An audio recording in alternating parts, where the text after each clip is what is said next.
Boa noite, esse é o podcast de filosofia e psicanálise pelo canal Espiques de YouTube, pela plataforma online.espiques.com.br. O tema de hoje vai ser sobre a vida. A gente vem trabalhando questões sobre a morte em psicanálise, porque a psicanálise tem uma noção de morte, com a ideia de pulsão de morte. Mas é difícil encontrar textos sobre a vida, salvo uma ideia genérica do que seria pulsão de vida. Então, nosso tema de hoje é saber o que é a vida. Quando começa, quando termina, o que é a vida e o que é o automático, o que é a vida e o que é a máquina, o que é o orgânico e o que é inorgânico. Esse vai ser o tema de hoje. Antes de entrar no tema, assim a gente já vai mais ou menos pensando em algumas questões, eu queria dizer que tem uma plataforma que se chama All Minds, de organização de agenda, de organização de finanças, de espaço de teleconsulta para psicólogas e psicólogos. Eu acho que aqui aparece, certo? Então, na descrição da plataforma. E o que eu queria mencionar também que alguns livros. O primeiro livro é o livro que a Renata Wirdman mandou para a gente, da editora Sintoma. Na verdade, mandou a editora Sintoma e a Renata foi quem organizou, do sintoma ao diagnóstico, psicanálise com crianças e adolescentes. Tem uma série de capítulos de diferentes psicanalistas, Kelly Brandon, de aqui da Unicamp, a própria Renata, a Cristina Oyer, de Rio de Janeiro, a Sibeli, minha esposa, Sibeli Scarpellini, escreveu Vida e Obra de François Dolto. Eu acho que pelo capítulo de minha esposa já dá para ler, para comprar o livro do sintoma ao diagnóstico, psicanálise com crianças e adolescentes.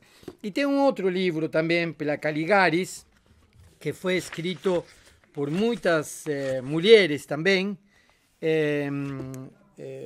e se chama Cartas a uma Jovem Analista. E tem assim muitas cartas de muitas psicanalistas a jovens mulheres psicanalistas. Uma dessas cartas também é da Sibeli Scarpellini. Esse é de Caligaris. Depois tem um outro que é um amigo, um colega e alguém que aparece no nosso podcast, que é Alexandre Starnino, que também pela editora Sintoma publicou Jacques Lacan, uma introdução. Esse livro aqui, também pela editora Sintoma, como falei.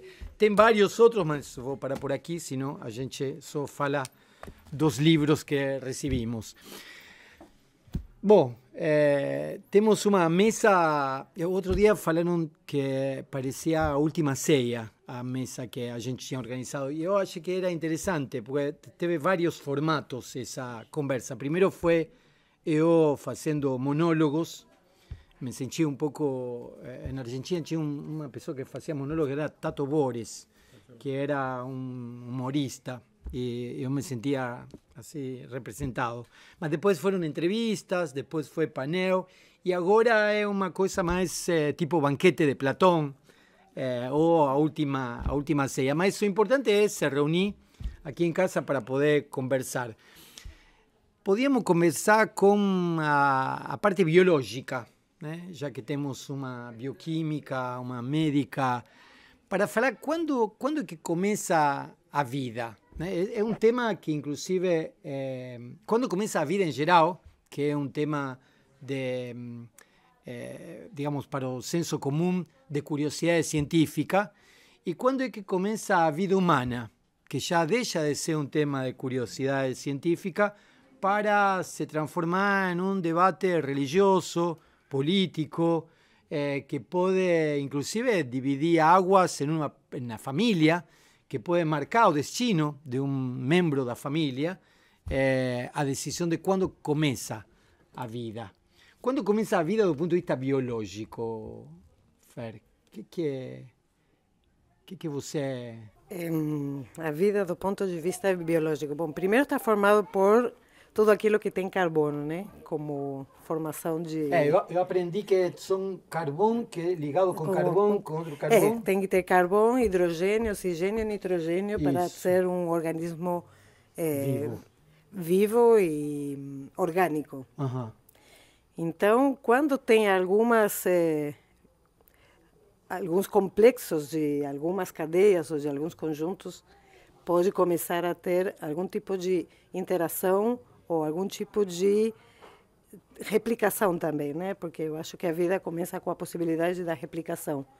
E aí começa também com a questão do RNA, do DNA. O RNA e o DNA seriam? São o código genético. Código genético. O que permite depois que isso se expresse em proteínas e que essas proteínas vão conformando os organismos vivos, né? Então, eu acho que desde o ponto de vista biológico, Denise me corrobora, um pouco poderíamos falar que tem a organização do ciclo de Chon, que chama Chon, que é carbono, hidrogênio, oxigênio, nitrogênio, e uma composição que também faz com que os seres vivos possam se replicar. Então, quando você tem um organismo que consegue se replicar, você começa a ter vida. Ou seja, que um critério, podemos dizer, é que possa ser reproduzido, se possa replicar. Porque os organismos não vivos não se reproduzem. Em cambio, todos os organismos vivos são reproduzíveis por diferentes métodos. Os cristais inorgânicos não se reproduzem. Não. Eles se dividem, podem se dividir, juntar, mas não se reproduzem. Se dividem e se juntam, mas não se reproduzem. Essa é a diferença. Certo. Está perfeito com Fernanda começar, que ela é bioquímica. E creio que o próximo passo é esse, tanto assim que o DNA é chamado a molécula da vida. Então, não existe ser vivo sem DNA. E o mais incrível é que você tem uma molécula ultra complexa e que quando você analisa a molécula de DNA, você vai encontrar muitas semelhanças com animais os mais diversos possíveis. Ou seja, se a gente compara o DNA do humano com o DNA de animais que, talvez de uma maneira equivocada, a gente chama animais inferiores, a gente vai encontrar muita semelhança na molécula de DNA.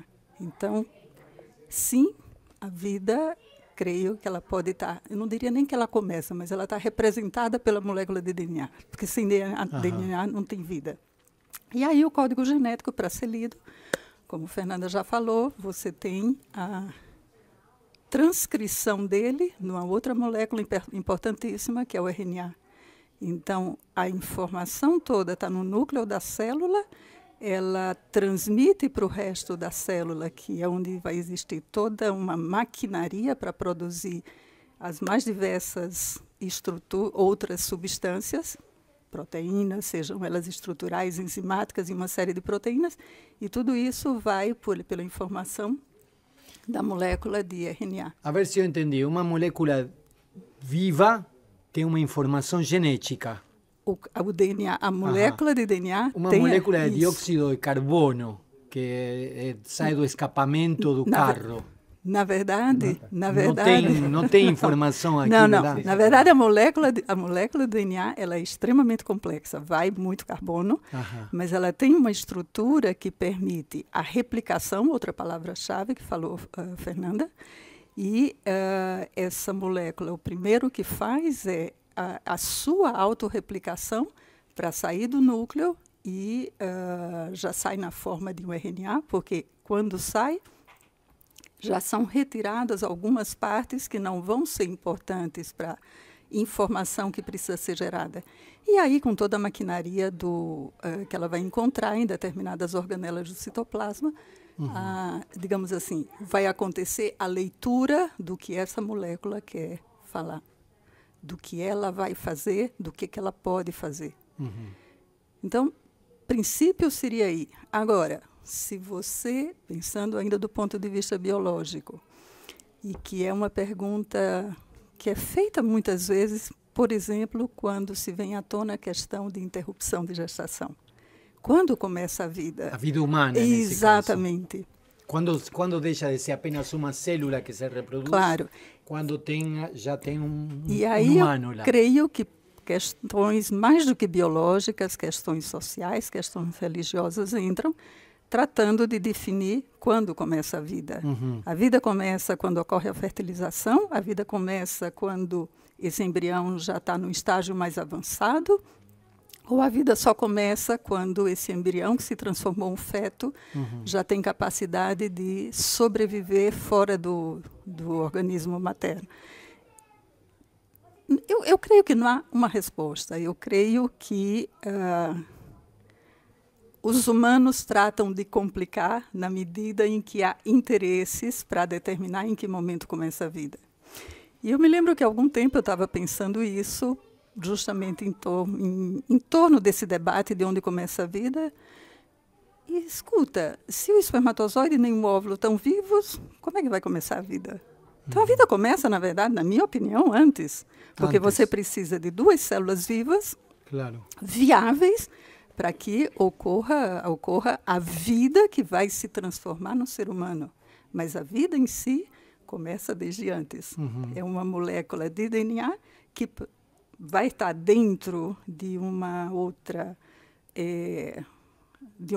célula, não é? Seja ela o gameta masculino ou feminino, e que se eu não tiver viabilidade desse aí, eu não posso transformar isso em vida. Então, do ponto de vista biológico, eu definiria que ela começa antes. Muito antes. Muito antes. É um pouco como antes de começar, Fernando brincando, dizia, a vida começou há muito tempo já, muito tempo. Isso. E é interessante, porque do ponto de vista biológico a vida começa há muito tempo, do ponto de vista do que denominamos vida humana, eu me lembro há uns 30 anos, 25 anos atrás, eu conversava com um antropólogo que fazia escavações em Terra do Fogo.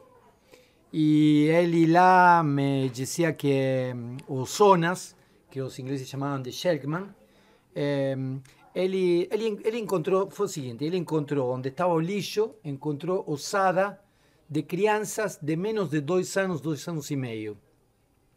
E as ossadas de mais de 2 anos, 2 anos e meio, onde se enterravam as pessoas. Depois ele descobriu que as crianças só recebiam nome quando começavam a falar. Aí, conversando com ele, depois de vários estudos, várias escavações, ele, de algum modo, descobriu que havia um nome genérico para a criança.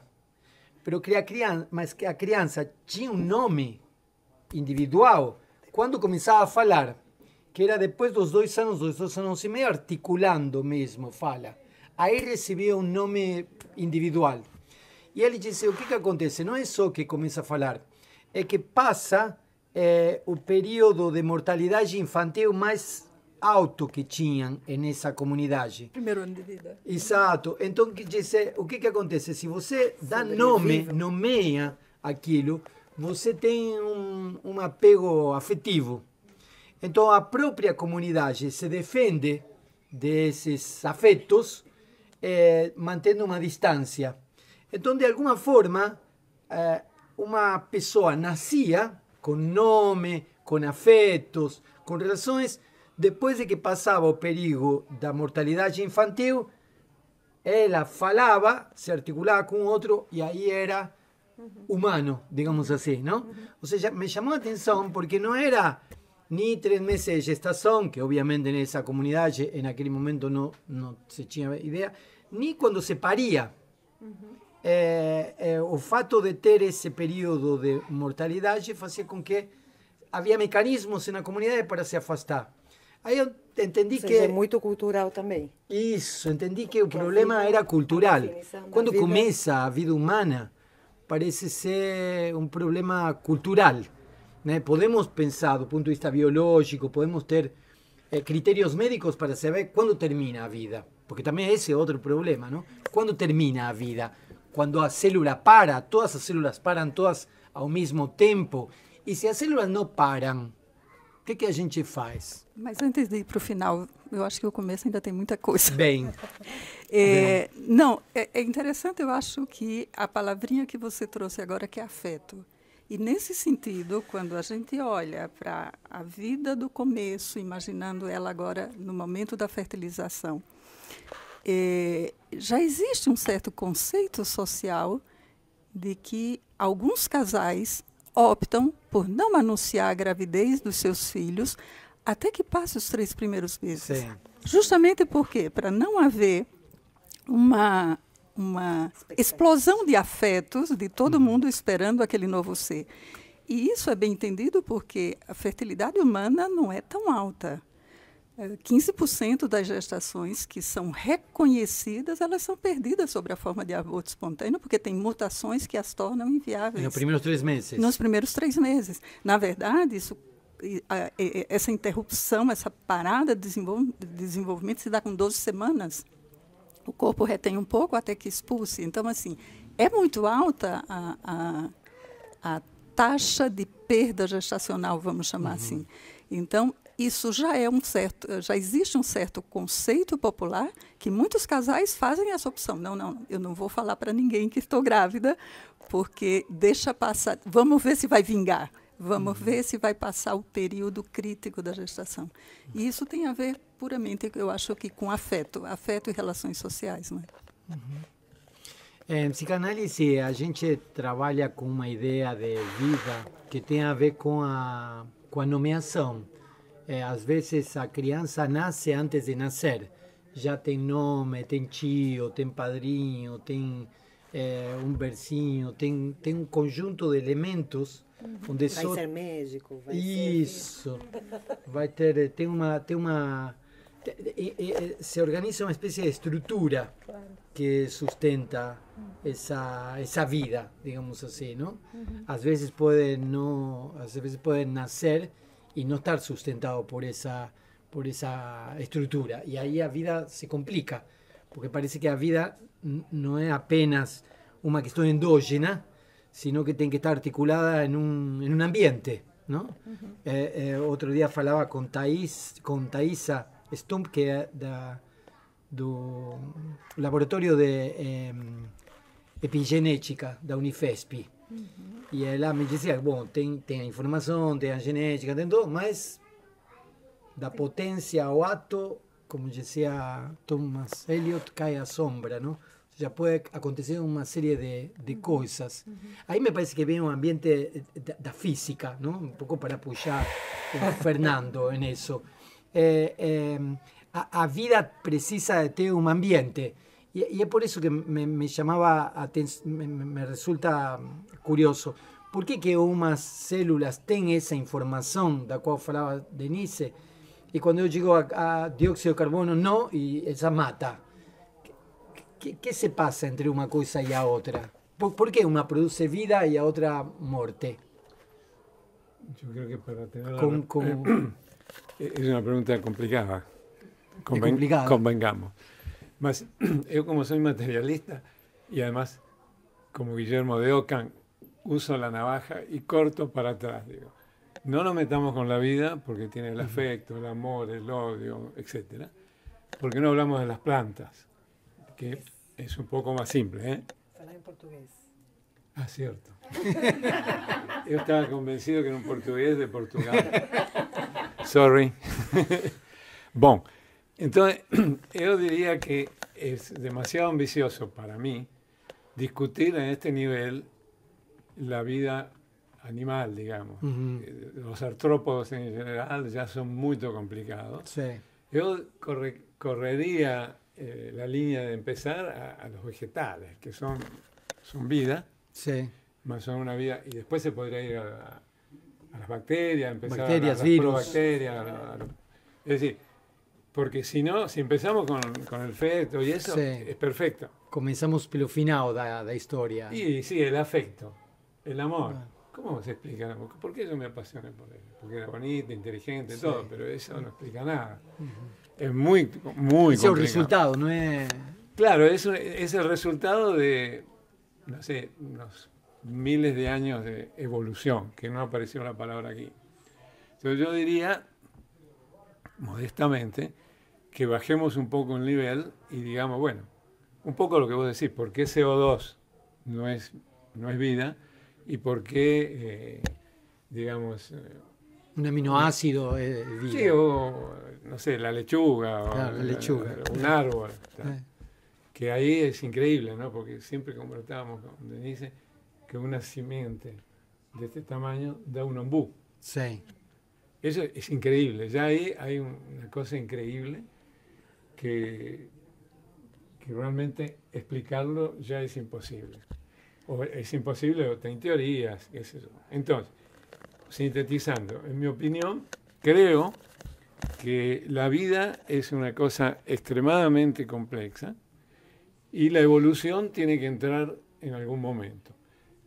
El problema de cuando usted entra con el DNA en una semiente y cómo eso se transforma en un árbol gigante, es un problema de información, que creo que fue un poco lo que se estaba... Información. Sí, es una información que va del DNA al RNA, porque todos esos bichos vivos y los vegetales tienen esa información. Sí. Y es un Y fenómeno... se transmite de una réplica para otra esa información. Claro, pasando, por ejemplo, por los intestinos del elefante que va haciendo cocó y tiene que pasar por el intestino para que él la pueda germinar. Sí. Todo ese fenómeno tiene miles y miles de años de evolución. Entonces no acredito que en esta reunión vamos a... No, inclusive porque es interesante a evolución y introducir a cuestión do acaso en todo eso, ¿no? ¿Cómo es que... sí, más el acaso con un filtro. Un filtro pasa abajo, digamos. Es decir, sobreviven no los mejores, sino los que consiguen pasar. Y queda un banco de datos que van perfeccionándose y llegan a que los árboles, las frutas, etc. Entonces, eso es importante. Más, voltando un poco al orden que vos citó, que ¿por qué cuando una planta se organiza, o una semente, comienza a crecer? Y el problema de la autoorganización ocurre en el mundo inorgánico. En particular, yo trabajo con autoorganización. Tengo unos materiales que vos se deposita, por ejemplo, níquel en un sustrato especial, preparado con ciertos defectos, todo inorgánico, con temperatura, jugando un vapor de metal, él le forman un pattern organizado, una figura organizada. Las nubes, no sé si ustedes alguna vez, caminando en la madrugada, las nubes forman unas líneas que parecen de vapor, formando una autoorganización clara. Esos son fenómenos todos explicables físicamente. O sea que a autoorganización es un mundo do inorgánico. Sí, pero es una organización por las leyes de la física. Ajá. No es una organización por un DNA o por algo concentrado en algo que es una molécula que tiene una complejidad de loco, ¿no? Y hay muchas cosas. Se usa muchísimo para formar cristales. Sí. Por ejemplo, si vos yoga cloreto de sodio en agua y satura mucho y coloca un filo de costurar con un no, crece un cristal que es muy organizado. Los átomos se organizan formando cristales con cierta forma, cierto espacio, que siempre se repite. Más eso se explica con las leyes de la física, sí, que me corrige él. No es que tengo... No tengo mi información dentro de la célula, sino que tengo una organización... La información está en que los electrones y la estructura, digamos, el electromagnetismo, si vos quieren, explica por qué va en esa dirección. Por eso es la relación de un elemento con otro. Claro, es evidentemente inorgánico. Hay leyes, las leyes de la termodinámica. La primera, la segunda y la tercera. Usted tiene que minimizar la energía, tiene que minimizar una energía que se llama de superficie. Más todo sale de la física, no sale del mundo inorgánico. Entonces, cuando vos al principio hablaban de la vida, que la vida es el universo y todo, a mí se me colocan los cabellos en punta, así, porque, digamos, eso está muy perto de, ¿cómo que se llama eso? Que tienen toda una corriente religiosa que tiene una mente... Tiene una mente universal que organiza... Design inteligente. Design inteligente. Intelligent design. Eso supone la existencia de un ser superior que maneja que maneja. O por lo menos de ella hipótesis de que habría esa inteligencia y por eso... No, esa inteligencia creen que existe una inteligencia. Un ser superior, alguna cosa, Sí. que sabe lo que está aconteciendo con una hormiga hasta el Sol. Sí. Es verdad de que el sistema solar, que está en la punta... No, Es mejor se pegar, sí, porque si no, no va. ¿Pegar? ¿Pegar cómo? Por ejemplo, nuestra galaxia tiene una forma de una espiral, Sí. y en una puntilla ahí en el fondo de la galaxia está el sistema solar, Sí. que es autoorganizado en el También. sentido de las fuerzas atómicas, las fuerzas gravitatorias, en fin, tiene toda una historia que se explica con la física. Sí. Y aparentemente no se movimenta por acaso. No, porque las leyes de No. la física no permiten que si usted quiere que coloque esto aquí, no va a salir para... Tiene una cierta probabilidad que salga para encima. Sí. Me corrige. Porque la estadística tiene un error. Entonces, estadísticamente, la probabilidad es 10 a la menos 100 que esto suba. Sí. La estadística de que hacemos, espero que me corrija, tiene ciertas probabilidades, por esa largura que él le falaba, de que suba. Bueno, no va a subir porque la probabilidad es 10 a la menos 150 que no va a acontecer nunca.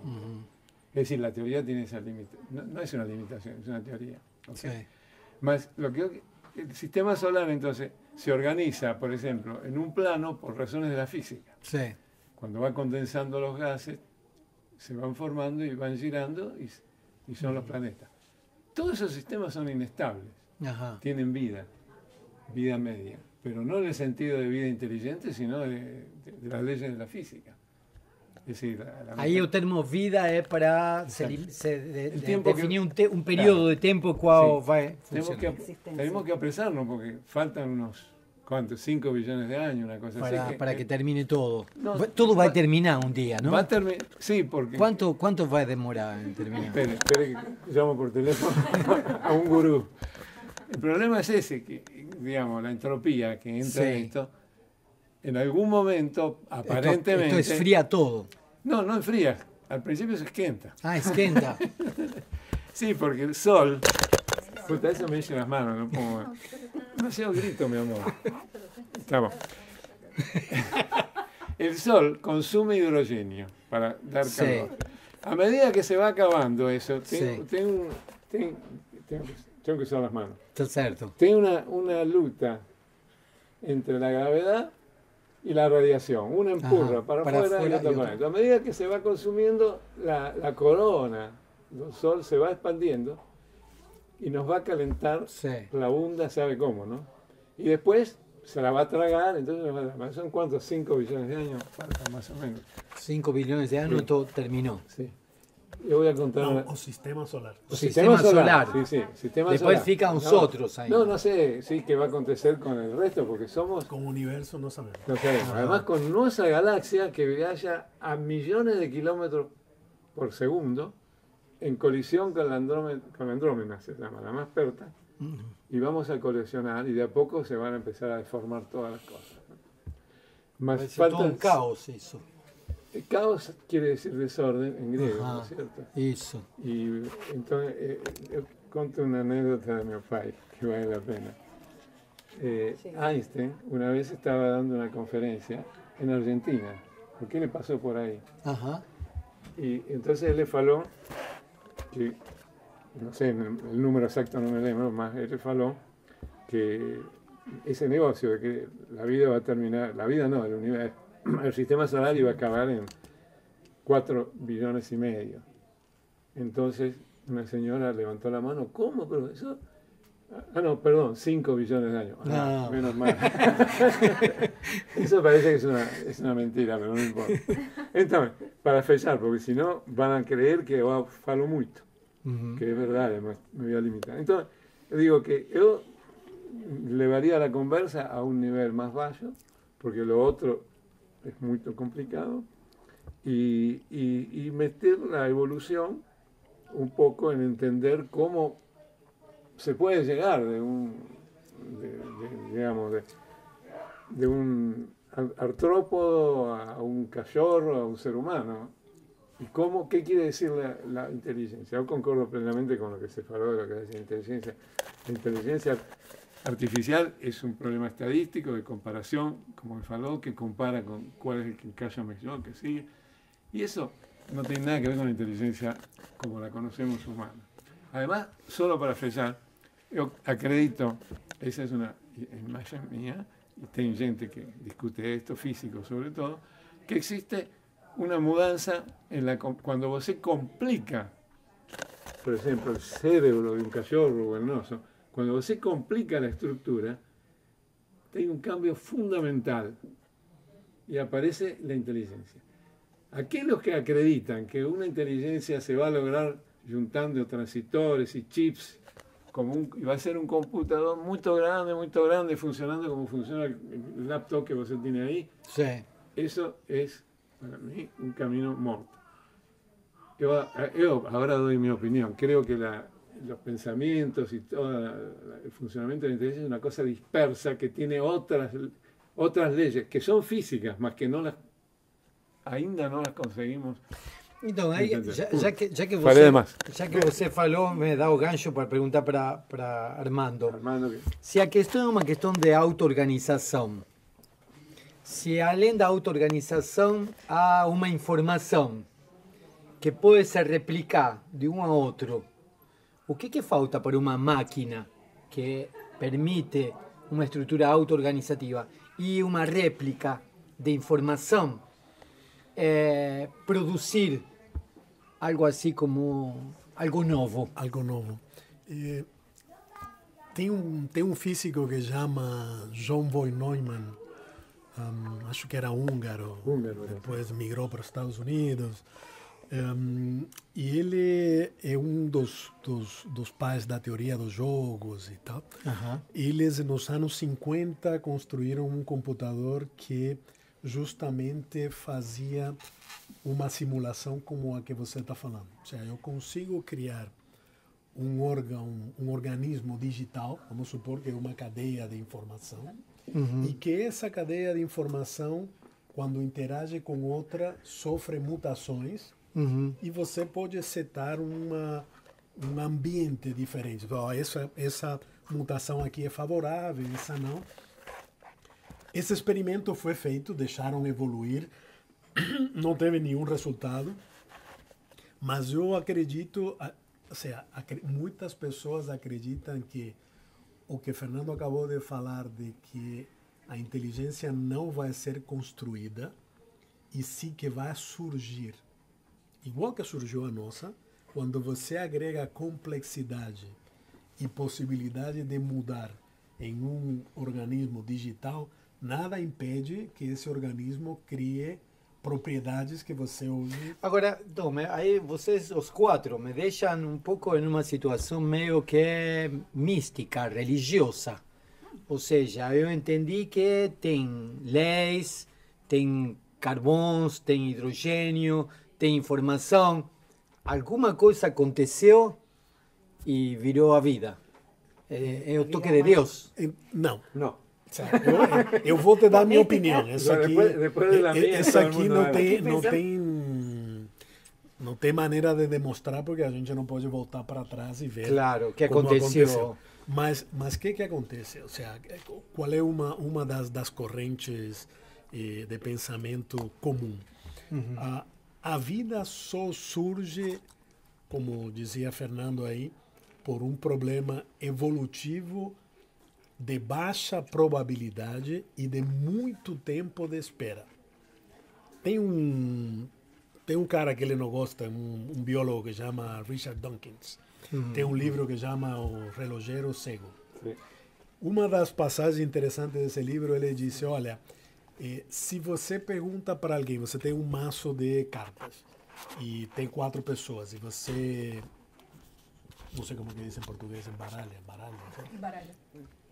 E reparte as cartas. Qual é a probabilidade de que todos os corações fiquem com você, que todas as espadas fiquem com você e tal?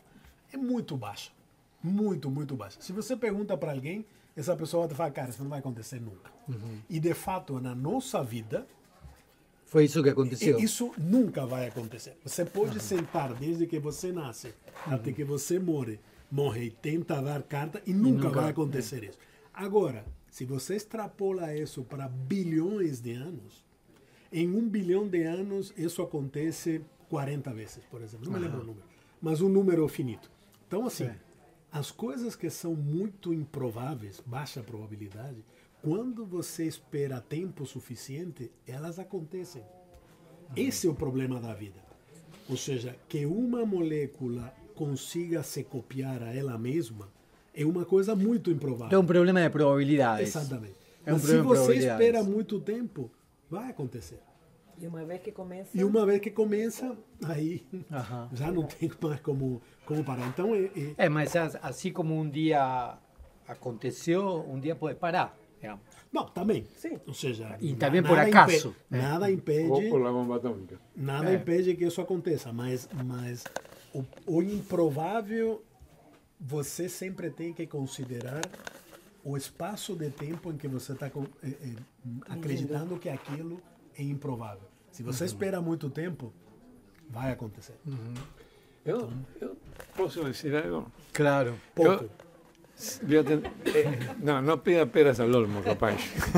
Porque esa mutación no es muy probable.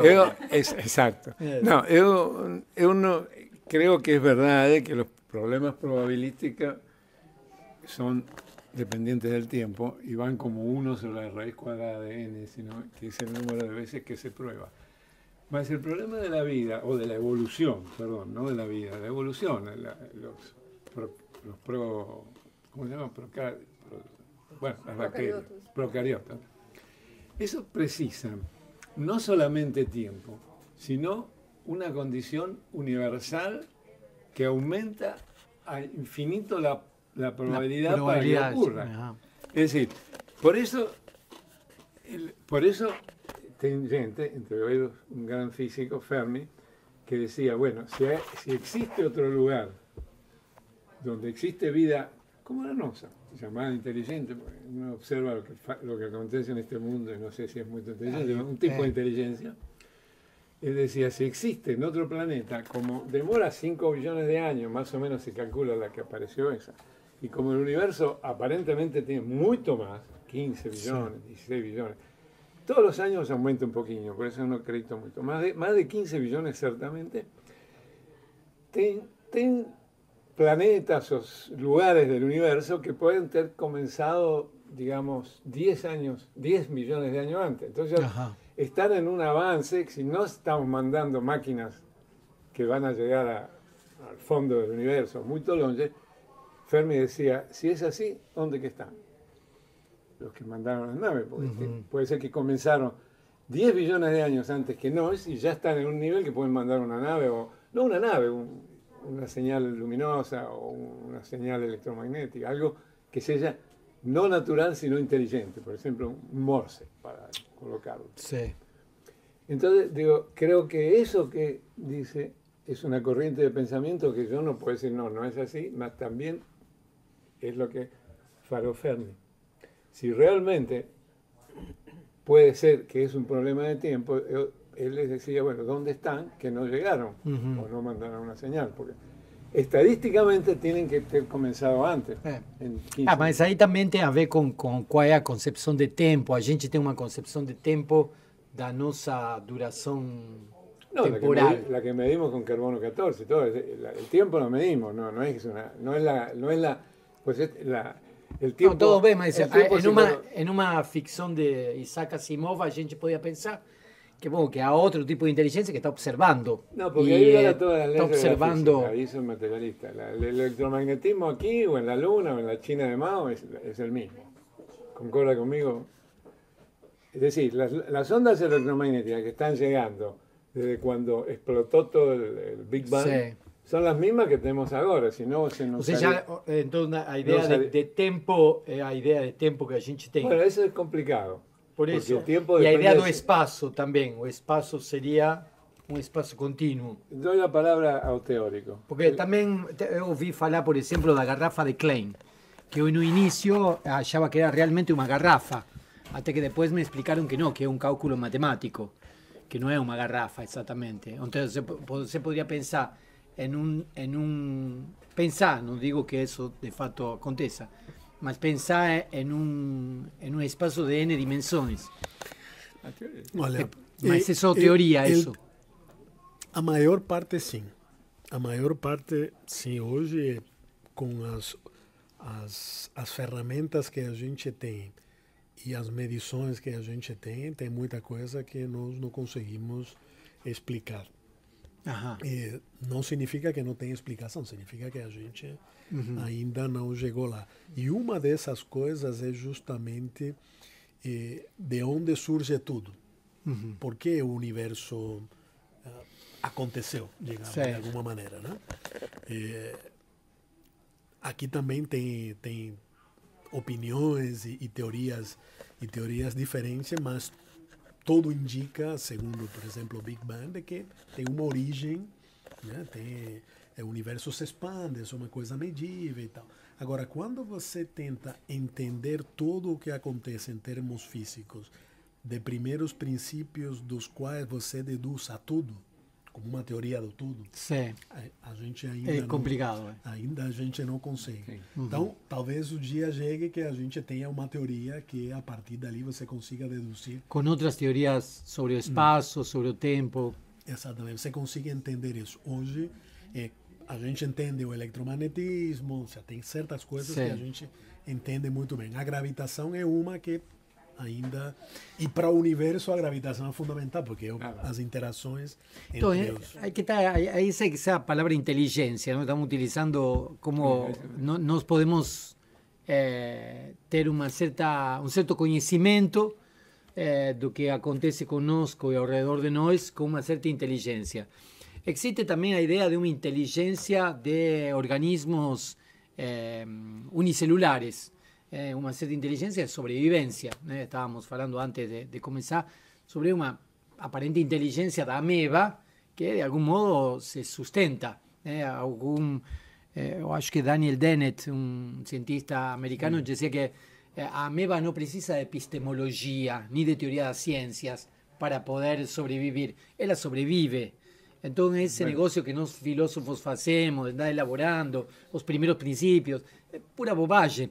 A vida vive a pesar de que nós fazemos teorias epistemológicas. Então, aí haveria uma inteligência. E depois também... Por que você chama inteligência isso? Qual é a definição?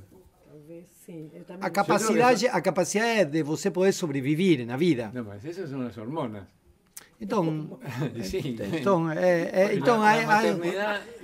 Um dos debates que havia nessa conversa era que, por exemplo, quando você acorda à noite, não acorda porque agora vou acordar, vou ter na geladeira, vou tomar água da geladeira. Não, seu organismo desidratado ordena você a acordar, ir até a geladeira e tomar água da geladeira. Em nenhum momento desses, de acordo com estes cientistas que, apesar deles, filosofam, eles dizem, em nenhum momento você foi autor desse ato, em nenhum momento você foi livre para dizer, não, vou ir para a geladeira a beber. E assim como você não foi livre para isso, você não é livre para mais nada. Então... não há nenhuma possibilidade, nem de liberdade, nem de consciência, de liberdade. Eu acho que não. Isso não tem nada a ver, porque a planta... Perdão. Não, eu ia falar, provavelmente vocês duas sabem isso melhor do que eu, mas eu sei que o cérebro tem várias camadas, né? Tem uma camada inicial, que não me lembro como que chama, onde você tem esses instintos, né? E esses instintos muitas vezes são incontroláveis. Você não controla o medo. Tem coisas que você não controla, né? É a parte mais antiga do cérebro. E a parte consciente, o que gera o teu pensamento e tudo mais, é a parte mais externa do cérebro. Ali você tem como agir, como decidir e tal. Tem uma definição, não sei se é uma definição, mas pelo menos dá uma ideia de quão consciente é um organismo.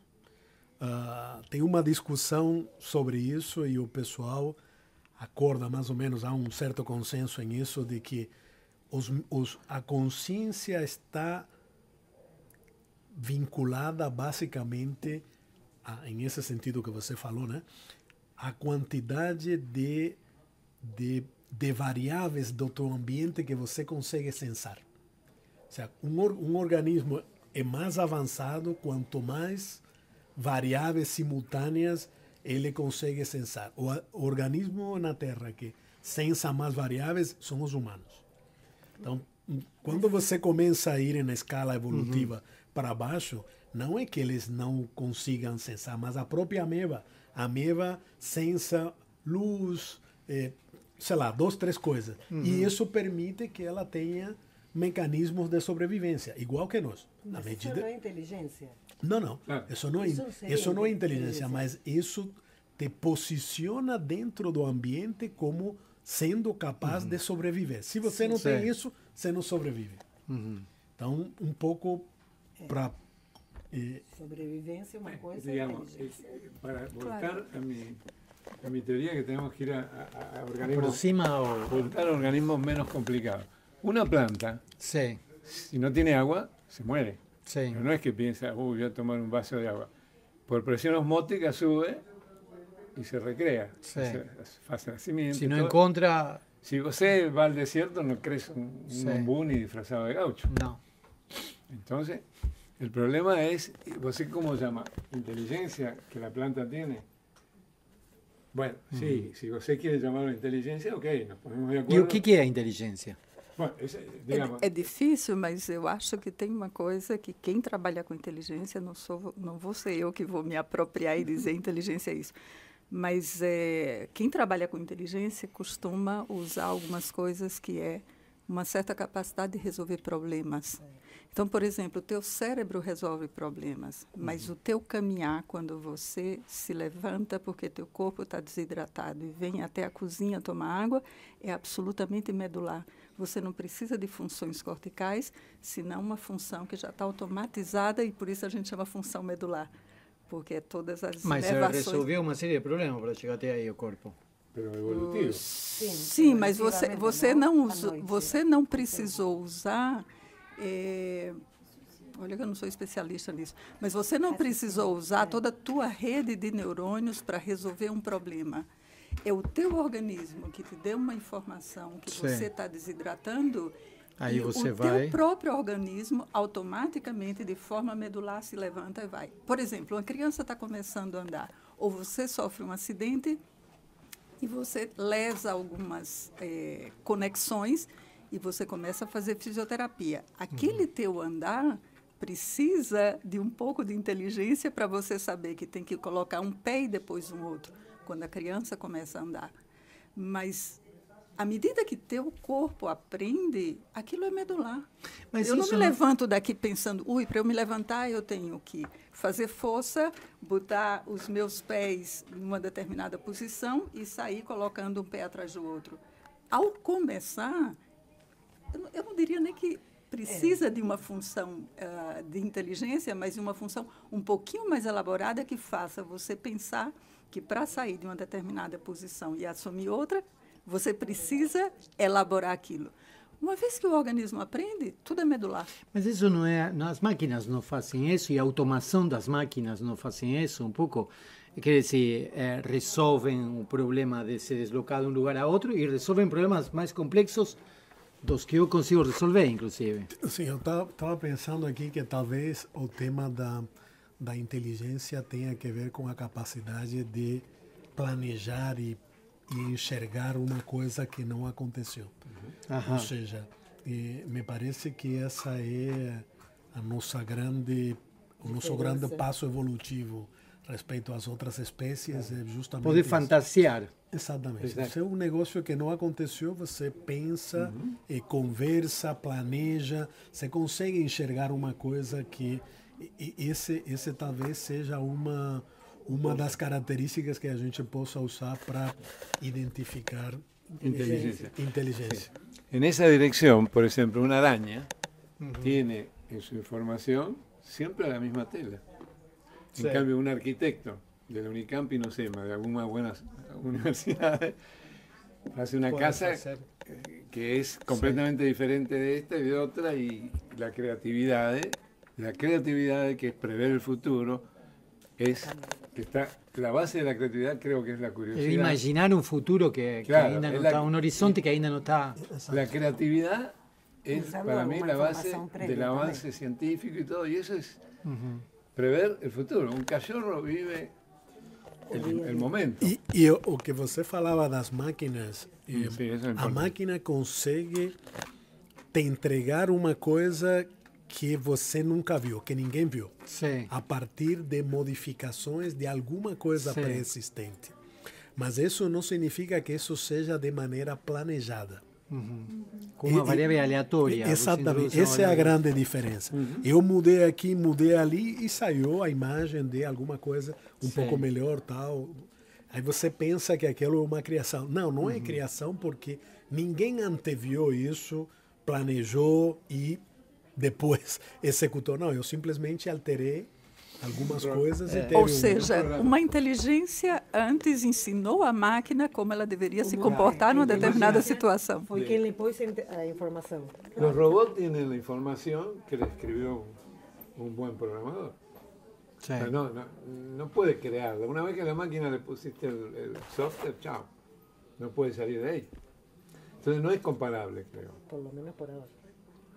Será que uma máquina pode aprender a fazer uma coisa que não fez até agora? Eu acredito que sim. Pode fazer. Mas é uma opinião pessoal minha.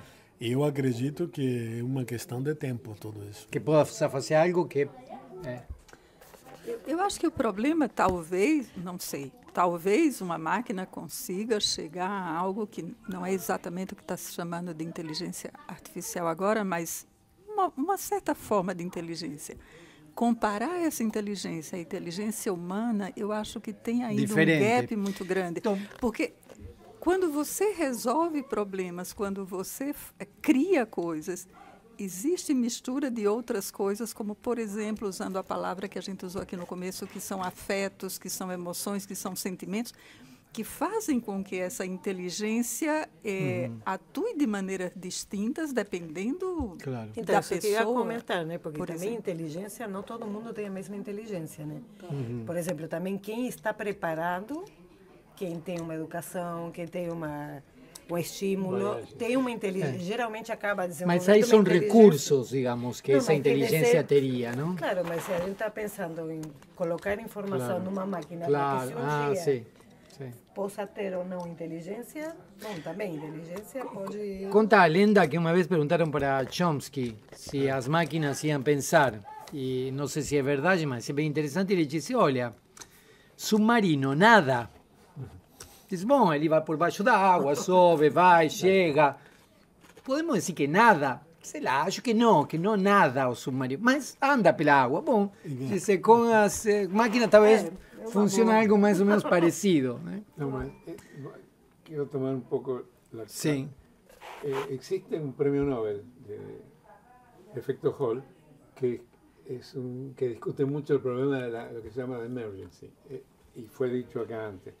La complejidad puede llegar a lo que se llama una emergencia que surge alguna cosa nueva, creadora o otro tipo de vida. Mas eso no es solamente un problema de tiempo, en mi opinión, nuevamente. Yo concordo con la teoría de que si esperamos suficiente tiempo, mas no el tiempo, no esperar en el sentido que no lo imaginamos, de construir una gran máquina que sea compleja, muchos transitores, muchos circuitos integrados, mucha corriente, mucha potencia. No, yo creo que el camino ese es un camino muerto. La emergency es una cosa que surge de la complejidad, mas no pienso, el cerebro humano no es embora parezca un amontonado de sinopsis, no es exactamente lo mismo que una organización que podamos construir. Todavía no, puede ser que se está tratando de construir sinapsis y esas cosas, mas también va a ser muy complicado llegar a la complejidad para que eso se transforme en una emergencia de un ser diferente. Y no es juntando cosas materiales Más de lo mismo. que no conseguimos, por ahora. Es decir, no con chips de silicio y de germanio. Y Tal vez otra cosa, tal vez otra configuración. Tal vez si se llega a algo van a ser los biólogos, los médicos, no los físicos. No los ingenieros electrónicos. Sé pesimista en su área. No, todo lo contrario. Todo lo contrario. Yo sé cuáles son las limitaciones de los ingenieros. La de los físicos es infinita. É que ele chegou à conclusão que a biologia é muito mais importante que a física. No, eso lo supe siempre cuando entendí el psicoanálisis. Porque la cabeza no se puede entender con... Es una dimensión desconocida. Por eso está lleno de locos el mundo, ¿no? Porque es una... Eu tenho uma opinião muito diferente. Eu acho que o mundo digital vai permitir que a gente encolhe ao tempo. Ou seja, aquilo que você... Imagina, quanto que demora uma geração? 50 anos, 80 anos. Ok, você pode fazer um experimento digital em que as gerações durem uma fração de segundos. Quando digo uma geração, é a possibilidade de gerar descendentes a partir dali e que você deixe evoluir esse experimento. Eu acho que esse tipo de coisa pode levar ao surgimento de coisas que a gente não sabe hoje. Não necessariamente você tem que criar as coisas. Você pode, seguindo o caminho da evolução, deixar esse sistema andar e, quem sabe, em algum momento... E algo novo pode acontecer. Alguma coisa possa... Assim foi a evolução. Foi claro, andando e em algum momento... Só que a evolução precisou de bilhões de anos. Talvez em uma rede de computadores você consiga fazer... Reduzir esse tempo. Consiga as condições para acontecer. Segue. Pode ter uma pergunta. Diga. Espera aí. Com licença, eu sou historiador de formação, mas nos últimos anos eu estudei bastante a filosofia budista. Eu queria fazer uma provocação, que é uma pergunta também, para todos assim. Do ponto de vista dos budistas, não tem um Deus criador, mas existe um processo que a gente poderia falar muito vagamente de consciência, que prossegue a partir de causas e condições. Isso é chamado de origem dependente ou originação dependente. Os budistas eles analisaram isso através do pensamento. Então, por exemplo, tem a ideia de que se a gente olhasse os pensamentos, existiria um intervalo entre um pensamento e outro. Ou seja, né, um pensamento ele se desenvolve e morre, e um outro pensamento na mente surge.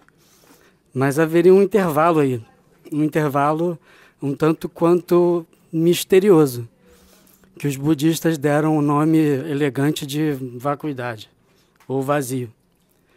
Então, desse ponto de vista, a ideia de que a vida tem uma continuidade seria uma ilusão, né? Ao mesmo tempo, nós temos a sensação de que existe uma continuidade. Eu sei que hoje eu não era a criança que eu fui há 30 anos atrás. Ainda assim, o que existe, o eu de hoje, ele é, mas também não é uma continuidade dessa criança de antes, né? Então, do ponto de vista da filosofia ou da ciência rigorosamente, uma pessoa poderia cometer um crime, por exemplo, e se ela foi pega 5 anos depois, ela poderia dizer que não é a mesma pessoa. Que não é a mesma pessoa, porque basta perguntar ao grego. As células do corpo já mudaram, enfim, né? Pero el que murió, pudrió. Então, a pergunta seria a seguinte: a ideia de continuidade é ou não é uma ilusão? Es interesante eso, ¿no? Porque el tiempo es un invento humano. Ajá. En el sentido que las piedras se degradan y evoluyen sin que nos tenga intervención del ser humano y de la idea de tiempo. Suponga que no tuviese sido la evolución que de seres como nosotros y las plantas y todo. Digamos, las piedras se iban a degradar y todo. Lo que importa es la entropía. Pasa la entropía que degrada. Entonces, El tiempo se puede decir de todo del tiempo, pero es un invento. Entonces, en ese sentido, es improbable, es imposible probar o no probar, lo que decía Siddhartha, Gautama Siddhartha, ¿no? El creador del budismo. Yo creo que eso entra ya en la parte religiosa o metafísica, digamos, más precisamente. No sé, ¿vos qué opinás? Lo que opinó la pregunta. Não sei se eu entendi muito bem, mas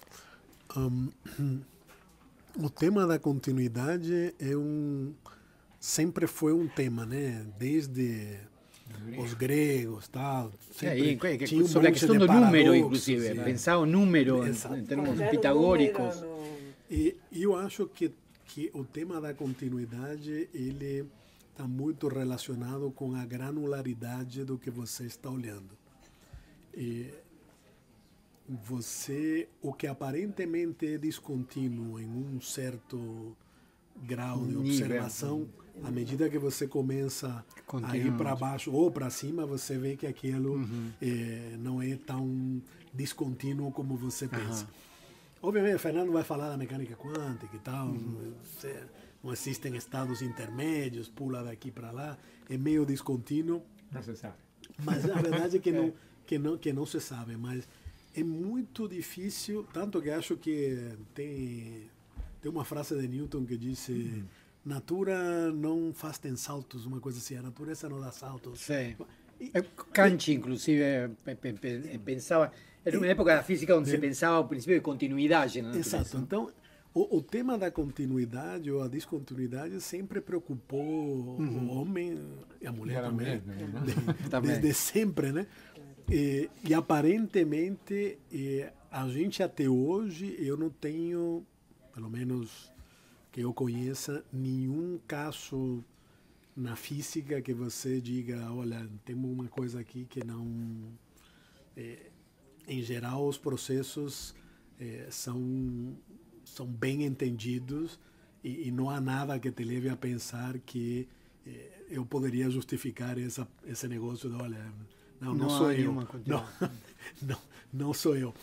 Ou seja, as moléculas, os átomos que compõem o teu corpo mudam, não é o mesmo átomo de fósforo que estava aqui, então outro no lugar, mas é um átomo de fósforo igual. Ou seja, a função é a mesma. A tua memória permanece, enfim, toda essa parte permanece inalterada, ou quase inalterada, digamos. Então, eu acho que depende para onde você olha, você vê que sim, que é uma coisa contínua. Sí, la evolución, Steve Gould, que es un evolucionista muy importante, ya falleció relativamente 5 años atrás, él decía justamente la escala de tiempo es importante. Ese diseño del ser humano que va primero, empieza así, va transformándose en un bípede. Sí, termina en la máxima desenvolvimiento. Sí. Tengo una brincadera muy linda que la última es una mujer. Es la evolución perfecta. Eso fue puesto en duda por Steve Gould y toda una serie de evolucionistas, en particular Steve Gould. Creio que não foi Stephen Gould. Eu tenho um amigo evolucionista. Bueno, no importa, fue XX, digamos. No importa, yo lo aprendí con Steve Gould, lo que estoy diciendo, no importa. La evolución no fue continua, sino en una cierta escala de tiempo. Tenía mudanzas, por mudanza del DNA o por alguna mutación, y se establece una cosa que se llama estacionaria. Sí. Después de otra disrupción. Se aparece otra y es como escalones. Ahora, ese escalón no es que es así. Es un escalón que tiene una cierta inclinación. Esto está acá. Entonces, depende de la escala. Si usted tiene una escala pequeña, bueno, eso va subiendo devagar. En la y la escala que se mide es el carbono 14, uno de esos que da, vos se mide aquí y aquí. Más en el medio, los átomos se van acomodando por la física y la fisicoquímica, la mecánica cuántica. Mas Denise estava... Sim, ela me queria corrigir. Sim, bem. Sim, não, porque enquanto falava Armando, e aí ele pegou a palavra e falou evolução, e eu creio que essa era a palavra, quando tu falasses em continuidade... Eu não sei teu nome. Continuidade? Sim. Qual é o teu nome? Lucas. quando você falava em continuidade, eu comecei a pensar justamente em evolução.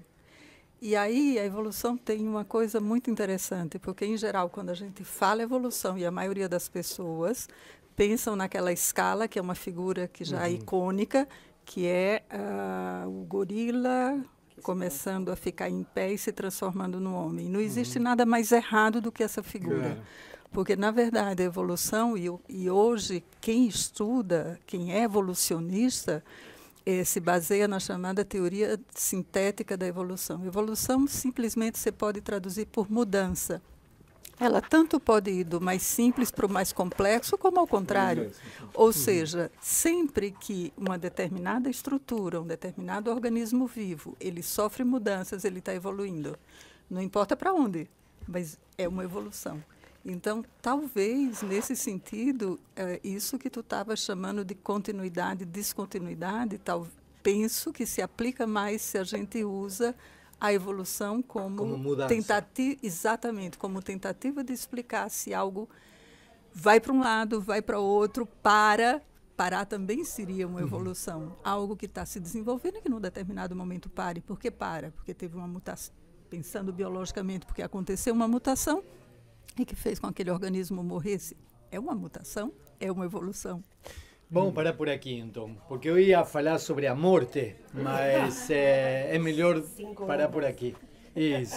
Então eu posso só terminar essa evolução com um pensamento que me veio desde o começo. Perfeito. Na verdade, um pouco de algo pessoal. Outro dia eu revisei um filme muito lindo que me ajudou a acompanhar meus filhos, que é Fantasia 1 de Disney. Eu não sei se todos aqui já viram, mas é encantador esse filme. E o último... são vários temas que ele usa de imagens com música. E o último tema dessa fantasia é a Sagração da Primavera de Stravinsky. E ele ilustra a Sagração da Primavera com a vida, começando com um organismo unicelular e se transformando. Então, eu creio que isso sintetizaria essa conversa quando tu falas em vida, quando a gente fala em evolução e quando se fala em inteligência. Fica a dica. Muito obrigado, Fernanda. Muito obrigado, Denise. Muito obrigado, Armando. Muito obrigado, Fernando. E muito obrigado. Agora sim, podem bater palmas. Muito obrigado a todos.